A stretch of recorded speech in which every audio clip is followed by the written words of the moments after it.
Good evening, Bande Matram. Welcome all of you. So this evening we are going to discuss a very interesting topic, that is on the divine. So the topic of discussion will be for now will be on the divine is everywhere. So very interestingly we are going to discuss the topic that is the divine is everywhere and in all. That is the topic of discussion for now. Interestingly, it is very glorious topic, of course. The thing that must be known, the transcendental, impersonal, personal aspects of the divine, and the divine with respect to the space and time. Everything we'll discuss in detail, of course, in this topic for right now. We'll discuss. So things will be discussed almost from Sri Aurobindo's philosophy, considering the very great aspect, and that is the mostly the divine and its aspects. So this topic we are going to consider right now, the divine, Sachidananda, Brahman, Atman. These are the terms normally we find while we explore in this yogic process, and of course when we try to know something very miraculously, it is actually coming to the picture. So now the topic of discussion for right now will be on the divine is everywhere and in all. So Sri Aurobindo quotes beautifully actually what really the divine is. Mother has a beautiful message on Sri Aurobindo. Most of the times we quote it on the relic centers, and of course we know the divine is what we adore in Sri Aurobindo. The divine is what we adore in Sri Aurobindo. That has been quoted by the mother, by the divine mother on Sri Aurobindo. So here we have very useful definition that's what is actually we are considering. Sri Aurobindo beautiful course. The divine is everywhere and in all. Immediately started the sentence like this, the message like this: the divine is everywhere and in all, but there is a world of ignorance in which each one is separated from the divine. That is what we have been separated in the divine, because we are staying in the world of ignorance within him by his ego. The ego separates us, and we are staying in the world of ignorance with this separative egoistic attitude. Actually we have been separated from the divine, and we are little aware of that the divine is there. But thing is that it is very clear that the divine is everywhere and in all. So we know the beauty. Already we have quoted, we can quote the line from Savitri: the beauty is his footprints which showing us where he has passed. So anywhere you find everything that is beautiful for you, the divine, it is the divine footstep. Here Sri Aurobindo quotes, and he acts according to the ego. Already in the mother book we have know the divine works the ego of the jiva in the lower nature, in the ego of the jiva in the lower nature. So he acts according to the ego and not according to the divine, because the man is of course separated in the lower world of ignorance, and of course he is separated from the divine for his separative ego and egoistic attitude. When he does the divine in all, when he sees the divine in all, then he begins to have the right consciousness and the free. So if the condition is that if he knows, he sees the divine in all, then he begins to get the right consciousness. And the second benefit is that he gets begins to be free. That is what the requirement. Again Sri Aurobindo has a beautiful definition and a beautiful quotation: the gods are personalities and powers put forth by the divine. The gods, many types of god, many layers of god, of course we find while exploring from Vedic and pre-Vedic period to post-Vedic period, and up to at least up to this overhead and the supramental godhead. While we are considering the gods and personalities, or gods are personalities and powers put forth by the divine, they are therefore in front limited emanations, although the full divine is behind all of each of them. So the emanations, the gods, they come, they do their lila, and for that purpose they have taken birth. But actually behind all the emanations, the divine is standing. That is what the requirement. Then Sri Aurobindo again quotes, all things are divine because divine is there. Very interesting, very closely Sri Aurobindo मालूम होना चाहिए, हमको मान लेना चाहिए कि श्री अरविंद क्या बोलते हैं. The all things are the divine but the divine is there, but hidden, not manifest. That is the condition, that is the criteria. When the mind goes out to things, it is not the sense of divine in them, but the appearances only in the concealed divine. So mind, it is very difficult for the mind to really locate and relocate what is the real position. Again, it is necessary therefore to you as a sadhaka. When people do the sadhana, it is exclusively, it has been designed and described and explained for the sadhakas.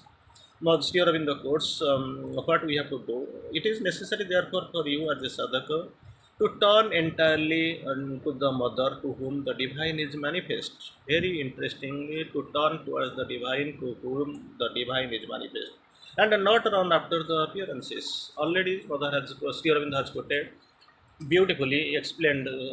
If you follow your mind, it will not recognize the mother even when she is manifest before you.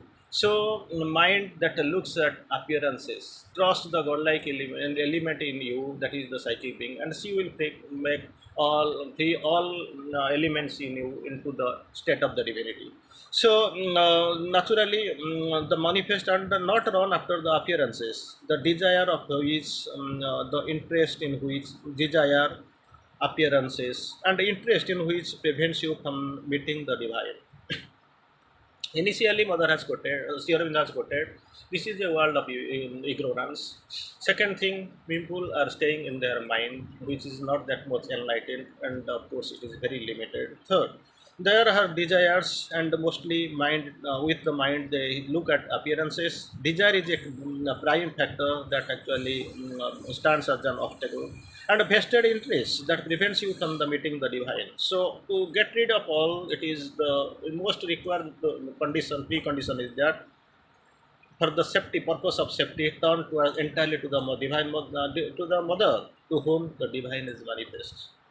Initially, we have listened the quotation from Mother that the divine is whom we adore in Sri Aurobindo. Here, Sri Aurobindo also equivalently says, turn entirely to the Mother to whom the divine is manifest. Just imagine then who the Master and Mother is. That is a beautiful comparison. Again, once the being is consecrated, the condition is the consecration. Once the being is consecrated, then it is to see the divine everywhere. If that consecration is there, if that mind spirit is there, the soul's prominence is there, psychic prominence is there, with this consecration, then one can see the divine everywhere, no doubt of it. And then it can include all things in the one consciousness without the separate interest or desire. That is what Sri Aurobindo quotes. Again, aspects of the divine Sri Aurobindo quotes beautifully. Divine is infinity, and a single experience of voyage of experience can exhaust all the truth of divine.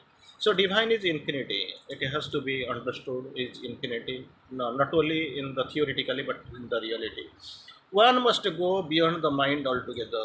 But that's what here in the course. One must go beyond the mind altogether and beyond the spiritualized mind, even beyond the spiritualized mind. Spiritual mind, we know that is it has got four layers, like higher mind, illumined mind, intuitive mind, and of course overmind. Then comes supermind. So Mother Sri Aurobindo tries to explain one must go beyond the mind altogether, even beyond the spiritualized mind, and the real complete experience he can have. Then in the course from Sri Aurobindo, rare are the few among the seekers who know me in the totality, in all truth of my being. That's what has been treated. That has been explained by Krishna to Arjuna in the battlefield. And what has been explained and experienced, of course, it is in Bhagavad Gita. In fact, it is only the supramental light that is all opposition disappears. Only with the supramental light, all the opposition disappears, and the aspects of the individually are individually united in the whole. So, other light can't be that much prominent because it can't penetrate the matter into the core. Only the supramental light that can be united in the whole. One must go enlarging knowledge, adding experience to experience till the limitations disappear. So it is not, it is an ongoing process, it is a continuous process. One has to do, one must do ceaselessly, and everything is not done in a single stroke. Again, Sri Aurobindo quotes beautifully the cosmic self and the spirit that is in and behind all things and beings. Cosmic self, that is, and the spirit that is in and behind all the things and beings, for which and in which all are manifested in the universe, although it is now a manifestation in the ignorance. So, this cosmic being that must be known, he is in and behind all things and beings, from which and in which all is manifested in the universe, although his manifestation is in the ignorance. Again, it is the spirit and the master of our own being. Very interestingly, Sri Aurobindo has quoted, it is the spirit and the master of our own being within us, whom we have to serve and learn to express his will. The spirit and master of our own being within us, that's what we know. Within us, we have to serve and learn to express his will. We must serve, that is the initial condition, and learn to express his will in all our movements, so that he may grow out of the ignorance into the light. That is what the criteria. We have to do two things now. It is there within us, we have to know. Then we have to serve second and learn to express his will. That is the criteria. And so with in all our movements, so that he can emerge, grow out of the ignorance into the light. Again, third condition here in the course. The divine is transcendent being and spirit. A very interesting, very minutely Sri Aurobindo observed and explains us. The divine is a transcendent being and the spirit, all bliss and the light and the divine knowledge and power. And towards that, the highest divine existence and its light, we have to rise and bring down the reality of it more and more into the consciousness and the life. We have to rise, we have to identify it, we have to see and bring down into the entire into our consciousness and the life. That is what the requirement. Again, we'll try to go. What is the problem? The forces of the ordinary nature are undivine forces. Here in the lower hemisphere, the undivine forces, because they weave the veil of ego and desire. These two actually they are standing on the path. They are bearing us. They are actually separating us from the divine. These two are opposed: ego and desire. And unconsciousness that conceals the divine. Ego and desire and unconsciousness, the three things that conceals us from the divine. To get into the higher and deeper consciousness, what is the criteria? We know which knows and lives consciously in the divine. That is what, so that we can get rid of the process of the lower nature and open to the action of the divine. So this higher process, with the aid of the higher process, we must get rid of the lower process, lower nature, forces of the lower nature, and open to the divine Shakti, which will transform our consciousness. That is what the requirement into the divine nature. So again, Sri Aurobindo quotes beautifully on the divine aspect of the divine. Sri Aurobindo quotes beautifully. The divine is the supreme truth, because the supreme being, because it is the supreme being from which all have come, and in whom all are. He is the supreme being from which all have come, and he in whom they are. Again, Sri Aurobindo beautifully quotes, the divine is that from which all comes. Same thing, from which all comes, in which all lives, and in return to the truth of the divine, now clouded over by the ignorance. Things is that everything has been clouded up by the ignorance in the soul's aim of in life. In its supreme truth, the divine is absolute and infinity. In the truth, we must know the divine is absolute and infinity peace, consciousness, existence, power, and the ananda.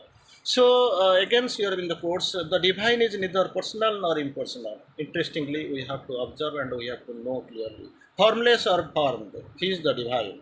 Because you talk of these distinctions, if they are separated, the divine from so many separate divinities, which they are nothing to do with each other. Against Sri Aurobindo, quoting the personality side and the impersonal side, many have had the communion with the personal divine, though in mind and heart, but not the complete or supreme realization, because two aspects, personal and impersonal, already we have seen. So Sri Aurobindo depends, impersonality belongs to the intellectual mind and the static self, but personality to the soul and heart of the dynamic being. So those who disregard the personal divine ignore something which is profound and essential. Thank you.